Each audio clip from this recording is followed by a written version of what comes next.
बंदों गुरु के पद कमल कृपा सिंधु नर रूप हरे, महामोहतम पुंज जासु रवि गुर कर निकर।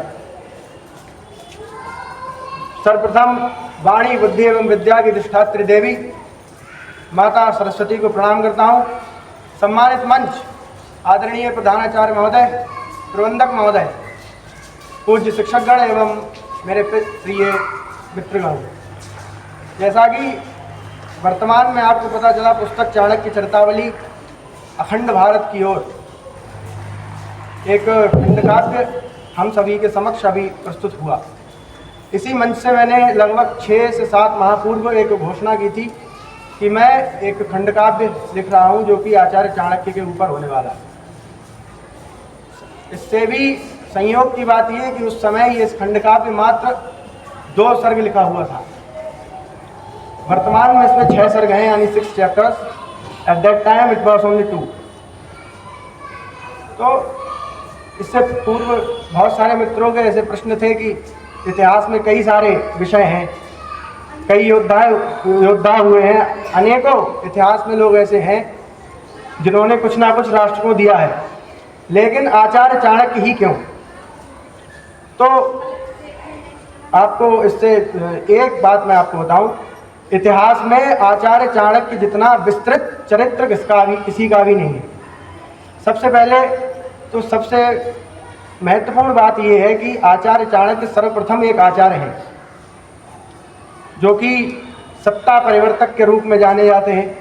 राष्ट्र में इनकी रचनाएं, नीति शास्त्र, जैसे इनके 2 ग्रंथ हैं, चाणक्य नीति और कौटिल्य अर्थशास्त्र। इसके साथ साथ इससे इन्हें नीतिज्ञ की पहचान मिली, साथ साथ इनकी गणितज्ञ भी हैं, ये खगोल शास्त्री हैं, अध्यापक, जैसा कि आपको पता है नाम के आगे आचार्य है तो अध्यापक हैं।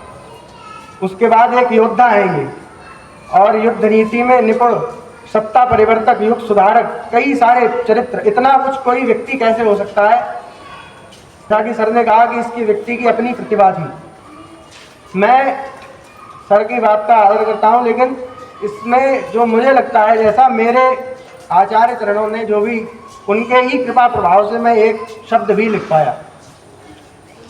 पुस्तक लिखने से पूर्व मैं इससे पूर्व महाभारत के एक पात्र हैं, जैसा कि कर्ण को आप लोगों ने सुना होगा, रश्मि रथी उन पर लिखा गया, वो बहुत प्रचलन में आया। उसके बाद मैंने सोचा कि अर्जुन पर लिखा जाए, तो लिखने से पूर्व मैं सर के पास गया। एक सर्ग लिखने के बाद तो सर ने कहा कि अभी अध्ययन की आवश्यकता है, तो वो खंडकाव्य मैंने वहीं छोड़ा। उसके बाद लगभग इस पर अध्ययन चल ही रहा था, तो उसके बाद सर के पास दोबारा आए तो सर ने कहा इसे पूरा करो। तो जब तक 2 सर्ग भले ही हुए, लेकिन 2 सर्ग जैसे 2 सर्ग में लिख रहा था, तो उस समय मेरे मन में कई सारे विचार थे कि ये हो भी पाएगा पूरा या नहीं। लेकिन सर ने कहा कि जैसे ही कि अब ये हो जाएगा तुम करो। फिर उसके बाद पता नहीं क्या हुआ, अचानक या फिर संयोग कह लीजिए, वचन रूप में आशीर्वाद मेरे ऊपर आया और संयोगवश ये खंडकाव्य पूरी तरह बिना किसी बाधा के पूर्ण हुआ। उसके बाद सर को दिखाया तो सर ने कहा कि इसको पब्लिश कराएंगे और जो भी है आप लोगों को वेट करेंगे। तो इस पर पूरा मैं अंत में मैं अपनी रचना को अपने आचार्य चरणों के चरणों में समर्पित करता हूं। और जो भी ये रचना हुई है, इसमें महत्वपूर्ण भूमिका या पूर्ण भूमिका अगर मैं कहूँ तो मेरे आचार्यों की, मेरे टीचर्स की और सारी उनकी ही है।